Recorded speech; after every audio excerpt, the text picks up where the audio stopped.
Just quick survey here, quick show of hands. Has anyone here made a New Year's resolution? Has anyone, just by show of hands? Okay, so we have 3. All right, so good. I thought it would be a little higher than that, so clearly most of you will be engaged in my opening. Now, I don't usually make a New Year's resolution. I really haven't this year, but many people do, and usually it's a topic of conversation. I wanted to show you the Time Magazine's top 10, the most commonly broken New Year's resolutions. This is just to be an encouragement to you guys as we start off a fresh new year. So the first one's not surprising: lose weight and get fit. Quit smoking, learn something new, eat healthier and diet, get out of debt and save money, spend more time with family, travel to new places, be less stressed. I'm sure we can all relate to one of these. Volunteer, drink less. So maybe this is one of your resolutions. Maybe yours is something else, something different. Jacob from the UK, he tweeted, his New Year's resolution was to add a 4th and 5th meal to every single day. Now, they're fun to make, but they are difficult to follow through with. Adrian tweeted, "My 2017 resolution is to work on my low self-esteem, but I don't think I can do it." It cracks me up. Now, the life cycle of a New Year's resolution is kind of interesting, right? It starts strong those first couple weeks in January. You're ready to go. You're hitting the gym every single day. You're avoiding Burger King.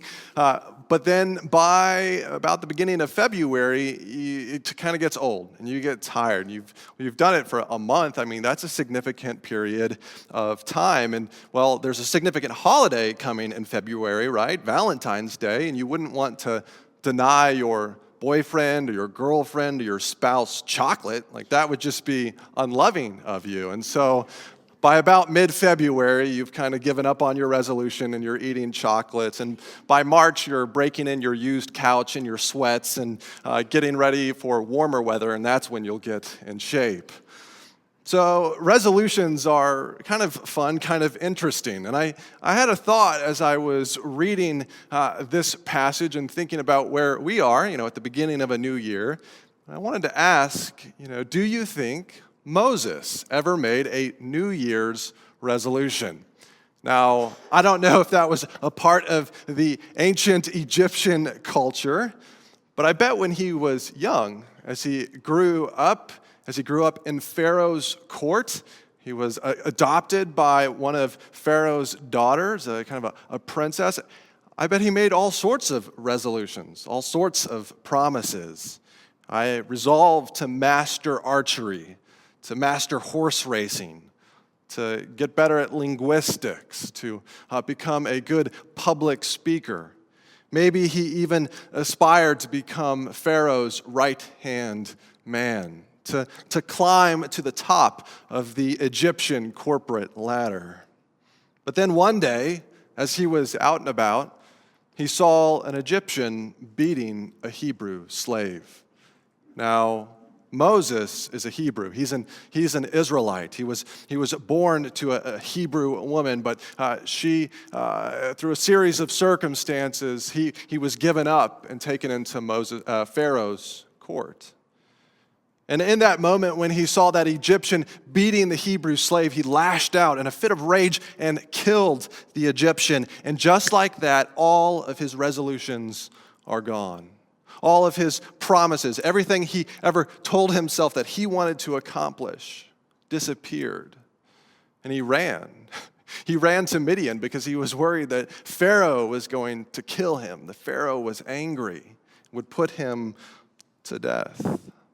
And so he went to hide in the wilderness, in the desert. Now, he was 40 years old when he committed this act.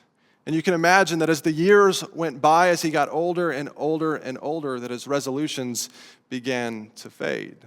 When he got to Midian, when he got to the desert, he married the daughter of a kind of a backcountry shepherd, and he joined the family business. There's probably not a great future in being a backcountry shepherd in the middle of nowhere. And so year by year, his resolutions probably changed to make a name for myself, to don't get eaten by a bear, don't get eaten by a lion, don't kill the sheep, die a peaceful death. And it's 80 years in that we come to Moses at this point. And suddenly, Moses, you would expect, he's kind of ready to die. He's 80 years old. But suddenly, God breaks into his reality. God breaks in to kind of the mundane with a resolution for him, with a new hope and a new future for Moses, but also those people back in slavery in Egypt. A hope for his whole people, for the nation of Israel. God says, he appears to Moses in a burning bush, and he says, I have indeed seen the misery of my people in Egypt, and I am sending you, Moses, to Pharaoh to bring my people out of Egypt. So, of course, Moses gets up and goes running back to Egypt. Now, that's not how the story happens. Instead, he has an argument with God. In fact, he gives God 3 objections in the form of questions. He says to God, well, who am I? To think of it, who are you? And what if they don't believe me? So you're sending me back to Egypt to rescue your people? Well, they're probably just not going to trust me. They're not going to believe me. Now, last week, Andy answered the first 2 questions. To who am I? God answers, well, I am the one who matters, and I'm with you, so you really don't have to be afraid. And to Moses' question to God, who are you? God says, I am who I am. In other words, I will be who I will be. I am the great, I am undefinable. I am all-powerful. I am enough, Moses. You can trust me. And to that third question, I believe, Moses asks, what if they don't believe? I really think God's answer to Moses is, well, do you believe? Do you trust me? Do you believe in me? When we talk about New Year's resolutions, it's always in the context of me, right? You don't make a New Year's resolution for someone else. Like, I'm not going to make a New Year's resolution for Joe. We can talk about that later. But I believe in this passage, God is giving Moses a resolution. He's giving him a calling. He's giving him a command. And that calling is to believe, for Moses to believe. And I think God extends that same resolution to us in our context today. Over 3,000 years later, God is calling us to believe. God's resolution for us is to believe. But what's going to keep us going this way? All the resolutions, many resolutions, we fail in them, right? We get tired, we get broken. So what's going to keep us believing in God and trusting Him even when it gets difficult, even when it gets hard? Well, we need to understand God's answer to Moses. God gives Moses 3 reasons to believe, and He gives us reasons to believe. Now, these reasons are not scientific reasons. They're not kind of apologetics. Instead, these reasons to believe in God are rooted in who God is and His character, that He's good and that He's powerful and that He can provide for His children and He takes care of them. And I want us to look at each one of these as we go through the passage today. The first one is the sign of the serpent. The sign of the serpent tells us that God will overcome Pharaoh. Now, Moses takes his staff and he throws it on the ground. And the staff immediately bursts into a snake. And what does Moses do? He goes running. He gets out of there. I think I would probably go running too if I picked up one of these and it turned into like a cobra. I would exit out the door. And then God says something even crazier. He says, pick up that snake, pick up that cobra by the tail. And you can imagine what Moses is thinking. Well, this is not a great idea. Because if you pick up a cobra by the tail, what's it going to do? It's going to bite you, right? See, Moses fails in the first test of faith. God is calling Moses to believe. And what does Moses do? Moses runs away. But there's always second chances. See, Moses picks up the snake and it turns back into a staff. And God tells him something. He says, Moses, this is so that you can know that I'm the same God of Abraham, of Isaac, and of Jacob. Now, for those of you that know who those people are, they're the patriarchs.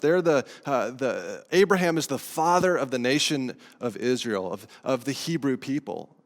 And throughout the book of Genesis, God appears to Abraham, to Isaac, and to Jacob and says, I'm going to be with you. I'm going to be with your family. So when Moses heard this call, this statement from God, that was significant because it said God is on the move. God is with his family once more. For some reason, God has chosen me. God has chosen Moses, who's 80 years old, who's in the wilderness, who doesn't want to. Now, I was looking into kind of the ancient cultures, and I think there's a point there as we talk about the serpent, that it really does show us that God will overcome Pharaoh. See, the snake in ancient Egypt was this symbol. It was called the uraeus. Now remember, Pharaoh was out to get Moses. So God coming and giving this sign of the snake was very encouraging to Moses because the snake, the uraeus, it symbolized a deity who ruled over the Nile and protected Egypt.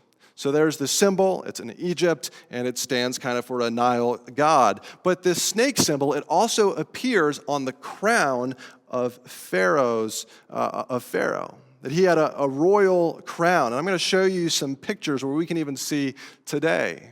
So if you look at the top of this mummy's mask on the left and the statue on the right, you see the cobra, which is the symbol of the uraeus. See, when God tells Moses to throw down his staff and it turns into a snake, God is telling Moses something very significant, that I have power over Pharaoh. I have power over the Nile. And then what does he tell Moses? He says, pick up that snake by the tail. God is saying, I have the power to pick up Pharaoh by his tail. The God of Abraham, the God of Isaac, and the God of Jacob is about to overcome Pharaoh. I think Moses would have walked away resonating with what God has just done. I want us to think for a moment about our context and where we are today. At first, when God sent this sign, this powerful sign of his faithfulness to Moses, the first thing he did was run away. And there are times when God sends signs, reminders of his goodness into our lives, symbols, opportunities to trust him. And what do? We run away from God instead of running towards God. So what's your snake? What's your thing that God is using as a symbol of his presence, of his goodness, and yet it turns you away from him? Maybe it's an unexpected job loss or financial hardship. When you are going through this time, you're thinking, man, I need to pick up a second job. I need to work longer hours. I need to use up all of my time so I can just make ends meet. Well, what if God sent this financial hardship into your life so that you could not run away from God, have less time to read your Bible, less time to pray, less time to come to church? Instead, God sent you this fearful thing so that you could press into God, so that you could turn to God in prayer and trust in God even more. Those signs that God sends us are opportunities to deepen our faith, not opportunities to run away. How might you grab your issue by the tail and lift it up to God and say, God, this thing terrifies me, this thing scares me, but you have put this in my life, and I'm going to trust you. Maybe it's not finances, maybe it's a family issue, health scare. Trust in God. God's resolution for us is to believe to believe in good times and in hard times, for during easy circumstances and in difficult ones. So we only had about 4 people here that made a New Year's resolution, and only about 45% of people who make New Year's resolutions achieve them. Now that's sort of discouraging. Did you know that in Massachusetts, only 17% of the population has an active faith? Now, an active faith is defined as weekly church attendance, prayer, and Bible study. So if God is calling us to believe, are we going to fall into that 17%? Are we going to trust God? Are we going to put that into practice? Are we going to go the way of a statistic? Well, by God's grace, we don't have to become a statistic. We can trust in God. We can have greater belief in Him this year. So what's the first sign is that God will overcome Pharaoh, that God can overcome those things in our lives that are threatening to chase us away from Him. What's the second one? It's the symbol of leprosy, the reason to believe. And I believe this tells us that God can bring life out of death. Now, Moses puts his hand in his cloak, he pulls it out, and it's covered in leprosy. Now, it's probably not modern-day leprosy as we think of it, Hansen's disease, but it was clearly something where his hand has turned white and flaky, and it looks like death.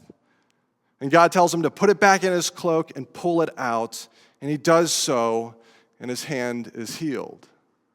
Now, what has just happened here is that God has brought Moses to the point of death. It's interesting that he hasn't put his hand in near his heart. You want to keep your disease away from your heart, so you don't want to die. But God heals him miraculously. Really, God is bringing life out of death. What do we call that? We call that resurrection.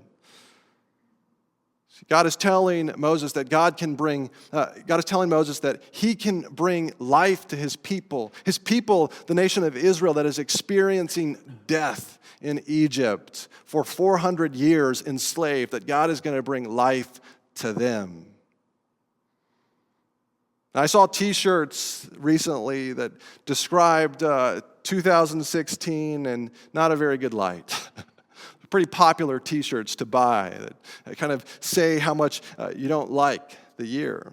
Now, I assume these t-shirts were purchased because of perhaps displeasure with politics or maybe a celebrity passing.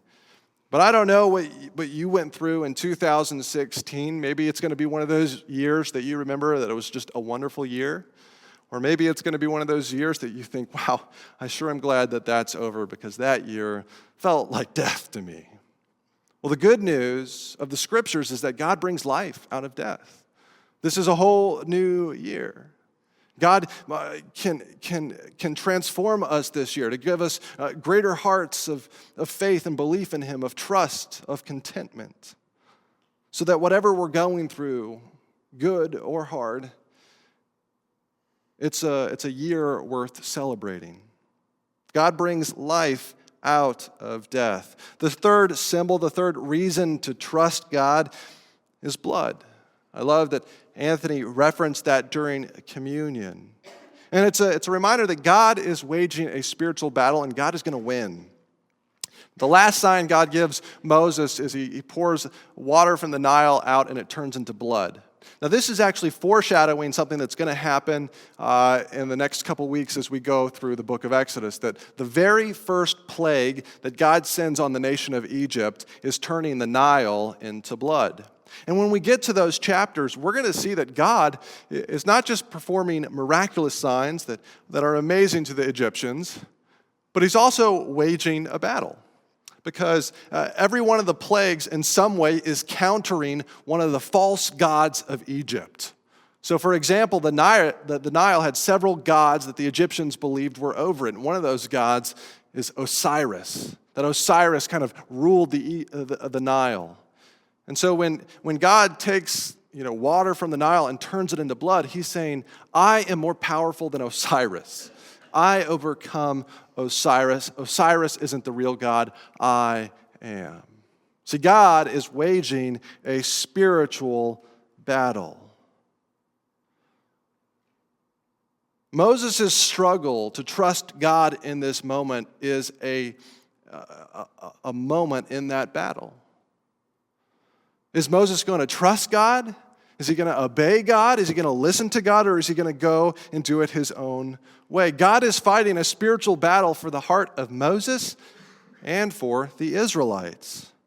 I want to go back for a moment to the sign of the uraeus on the crown, the cobra on the crown of Pharaoh. That's very significant. Because can you think of any other times in the scriptures when there's a snake, a significant serpent that is powerful and that is waging war against God?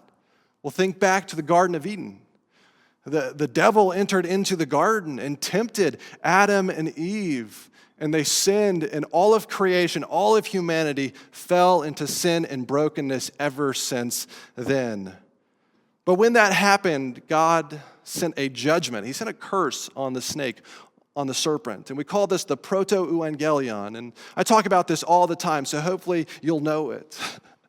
The proto-evangelion means good news. It means the first good news, the first gospel. So even as all of creation has just fallen into sin, God says, well, here's some good news. Genesis 3:15 is that first good news. It says, this is God speaking to the snake, who is Satan, who is the devil. God says, I will put enmity between you and the woman, so between you and Eve, and between your offspring and hers. He will crush your head, and you will strike his heel. See, God is promising that there's going to be a descendant that's going to come from Eve that is going to crush the serpent, that is going to crush the snake, that is going to crush Satan. Now, that descendant from Eve was not Abraham. It was not Isaac. It was not Jacob. Now, how did Moses do when there was a snake on the ground right in front of him? Did he jump on it and crush it? Or did he go running? He went running. So clearly, it's not going to be Moses. But one of the descendants from the people of Israel, from the Hebrews, is going to crush the serpent's head. And this is one of the reasons that God needs to pull the Israelites out of bondage in Egypt, out of slavery, so he can take them to the promised land, and through them one day will come that deliverer. But do you see the point that God is doing something up there that is kind of reflected down here? See, God is waging a spiritual battle that has physical consequences, that is reflected in reality. This whole book, the whole book of Exodus, is a battle between God and Satan, and God is going to win. God is confronting Satan and his demons. When God pulls the people out of physical slavery, he's beginning to pull them out of spiritual slavery, out of spiritual bondage to Satan, to the serpent. In the garden, we were bit with sin. We were poisoned. And God is bringing the antidote to us so that we can live. But there's another tension in the book of Exodus that runs all the way through the book of Exodus, and it runs through the entire Old Testament, and I think even the New Testament. And it's this tension between God trying to save people and people not wanting to be saved. That God is delivering the Israelites, and about midway through the book, they say, I want to go back to Egypt. I don't like this freedom thing. I like my comfort in my slavery. I like my comfort in my sins. I enjoy my disobedience before you, God, because it's easier, because it's more fun. So the question we have to ask is, do we want to be freed? Do we want to be washed? Do we want to be cleansed? Do we want to be let out of our spiritual bondage? Because every single one of us is born in sin. That moment when you're given life, you're also poisoned. You're poisoned with death. That if not dealt with will lead to eternal separation from God. And I hate that, but it's true. It's what the Bible tells us. But the good news is that God through the whole book of the Bible is rescuing us, and that he speaks to his people throughout their lives. And he speaks even in our context. He gives us reasons to believe, reasons to trust, reasons to put our faith in him anew. So what reasons do you need to trust God? There's enough reasons in the Bible. As you read through the pages, you discover an amazing story. If you've never read the Bible, I encourage you to do so. The whole thing. But he also speaks into our lives today. He encourages us. He gives us signs that we can say, wow, God is on the move. God is alive, even in our context today, just like God sent signs to Moses. And I actually wanted to review kind of some signs that we have received as a church of reasons to believe in God in 2017, that God was good in 2016. He was good in 2015. So I came up with 10 reasons to believe. 10 reasons to kind of be grateful that I wanted to share with you. Conversions. People are coming to know Jesus. The people have come to know Jesus at Cornerstone. This is a reason to believe in God. New families and kind of numerical growth. We're seeing people come and commit, and that's really encouraging, but that's a sign from God that we can trust him, that he's good, that he's alive, that he's active in our context. Challenged faith. That's like our mission is to make mature and multiply followers of Jesus. Jesus is maturing us as disciples. That's a reason to believe. Volunteers, as people get involved in the church, that's a reason to believe. We have a ministry team training afterwards. I encourage you to stay for that.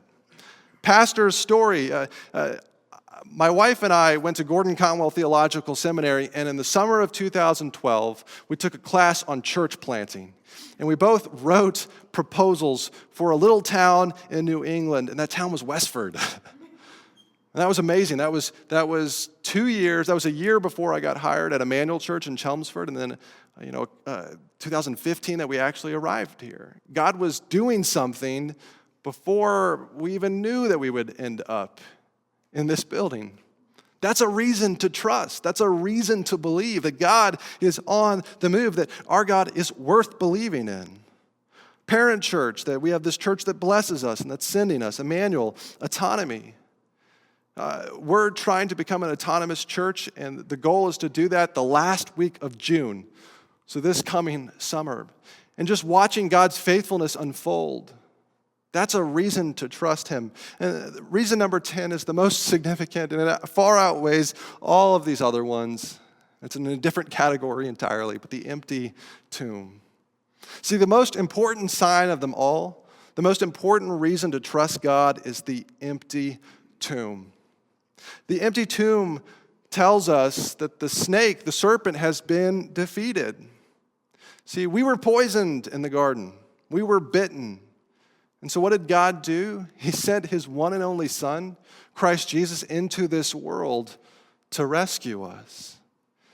But the only way that he could get rid of kind of the poison in our blood is if he gave us his blood. And he did that at the cross. See, this is kind of Christianity. It's this transfusion, this blood transfusion that I live because Jesus lives in me. And Jesus has taken my curse, my sin, my poison on the cross, and he has paid the penalty for it. And it has died.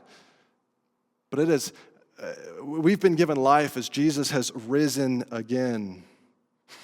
Jesus rose 3 days after his death, and that's why the tomb is empty. And that's the greatest sign of them all. God gives us reasons to believe. But it's not always easy to trust, is it?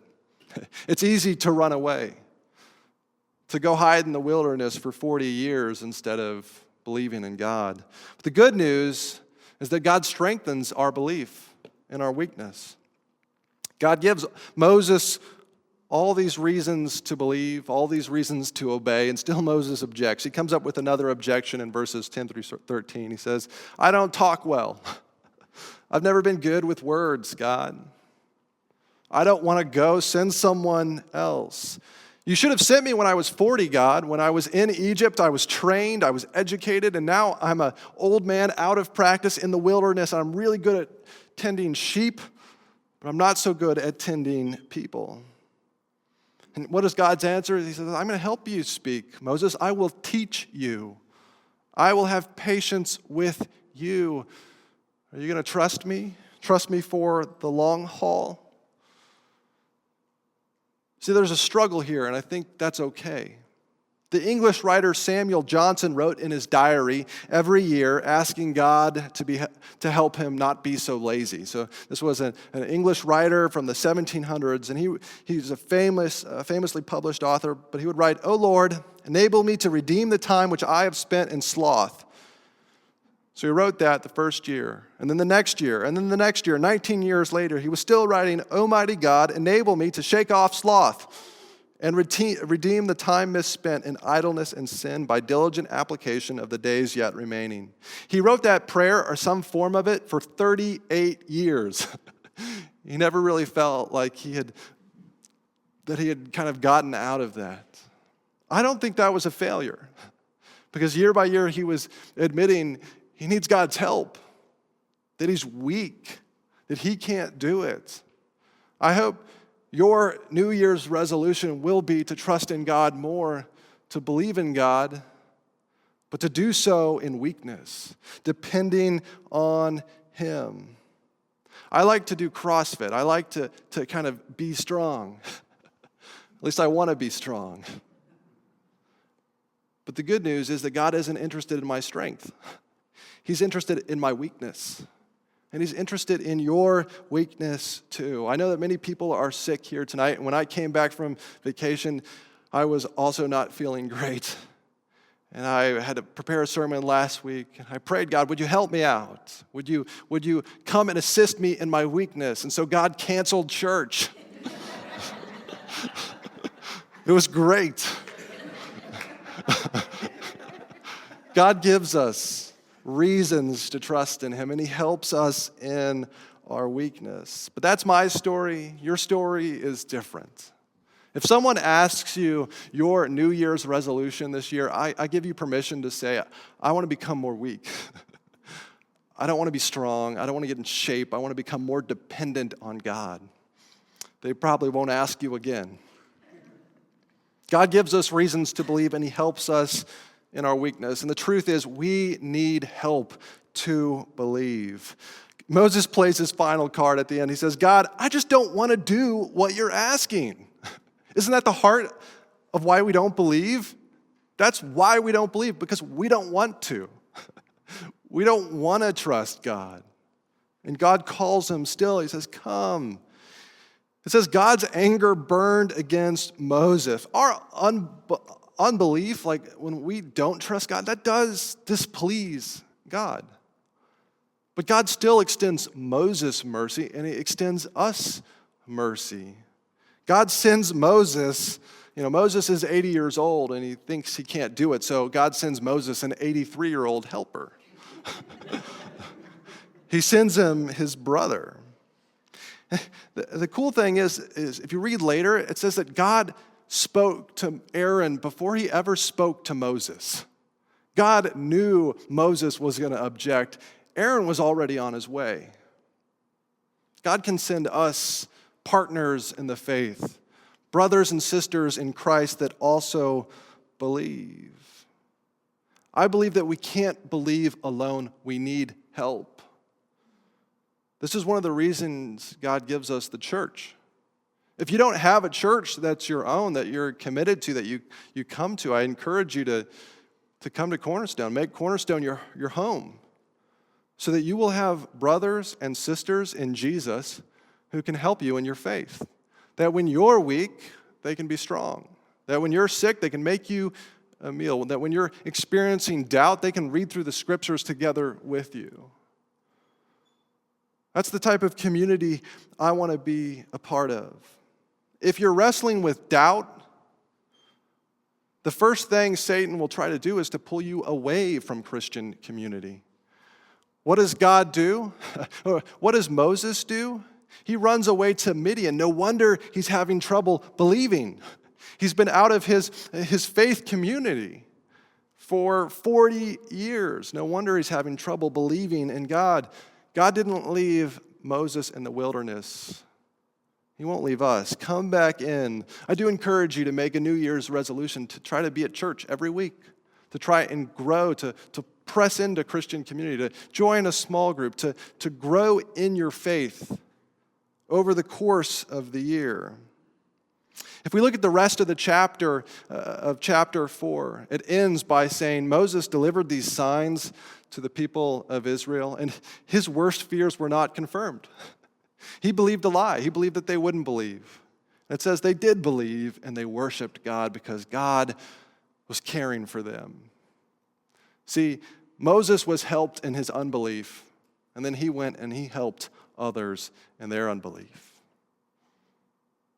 That's what the family of God is. We need help. I believe God's resolution for us is to believe. Now, a real temptation as we close here is to walk away from this sermon and just say, okay, I'm going to really hard for the next couple weeks. I'm going to try hard to really believe, to really trust God. And then when doubt or frustration or worry creeps in, you suddenly become overwhelmed with guilt because, well, I'm not doing a great job of believing. I don't want that to be your takeaway. We're all going to struggle with doubt. We're all going to struggle with belief. But God is calling us to believe. And this is why we need the gospel. So February 4th is the date that most people quit their New Year's resolutions. We know that because there is an app that tracks people, and it shows that there is a uptick in visits to fast food restaurants, like check-ins, and there is a downtick in checking into the gym, to going and working out. The gospel is the good news that every day that we don't check in with God, every day that we fail, that we don't do perfectly, that we blow it, that our record isn't good, that Jesus checks in. Jesus does it perfectly. Jesus goes to the gym and he lifts the weight off our shoulders every single day so that when we pass, when we die, we don't have to go to death. We get to go to life. We get to be with Jesus. And we get to experience a taste of that life right now in 2017. We can have a happy new year, not because of anything that we do in our lives, but because of what Christ has done on our behalf. This is the gospel, this is the good news, and this is why we can go into the new year celebrating. God's resolution for us is to believe, but it's not just in anything, it's in a person. It's Jesus Christ. See, we don't have to have perfect belief, we just believe in the perfect Son. God's resolution for us is to believe in Jesus. Let me pray.